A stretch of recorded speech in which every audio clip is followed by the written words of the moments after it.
महाराष्ट्र शासनाच्या मराठी भाषा विभागातर्फे चौथे विश्व मराठी संमेलन 27-28 1 मार्च रोजी नाशिक येथील मराठा विद्याप्रसारक समाज संस्थेच्या प्रांगणात होणार आहे, अशी माहिती उद्योग आणि मराठी भाषा मंत्री उदय सामंत यांनी नाशिक येथे पत्रकार परिषदेत बोलताना दिली.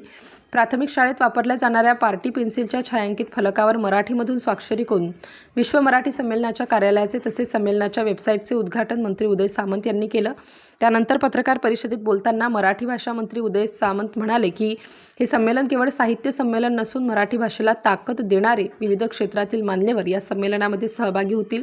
प्रदेशातील मराठी भाषेसाठी काम करणारे सुमारे 500 उद्योजक, कलाकार, विविध क्षेत्रातील व्यक्ती संमेलनामध्ये सहभागी होणार आहेत.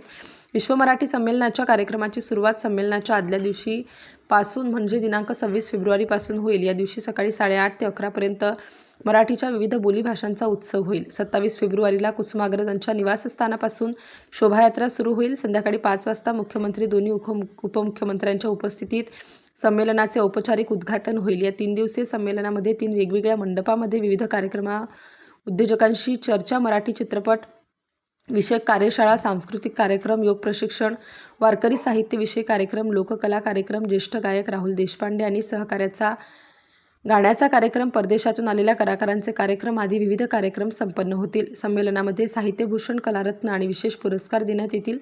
या पुरस्कारप्राप्त व्यक्तींची नावे दिनांक 17 रोजी मुंबई येथे जाहीर करण्यात येईल. विश्व मराठी संमेलन हे राजकारण विरहित असेल, असेही मंत्री उदय सामंत म्हणाले.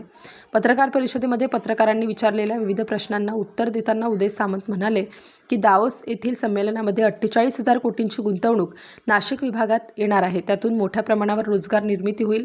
आजच्या भारत-पाक सामन्याबाबत विरोधकांकडून होणाऱ्या टीकेबाबत सामंत म्हणाले की यामध्ये कोणी राजकारण न करता भारतीय खेळाडूंना प्रोत्साहन देणे आवश्यक आहे. टिपू सुलतानची तुलना छत्रपती शिवाजी महाराजांची राजकीय कुवत आणि अभ्यास लक्षात येतो.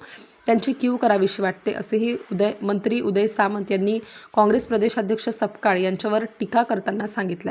Star news bureau, Nashik.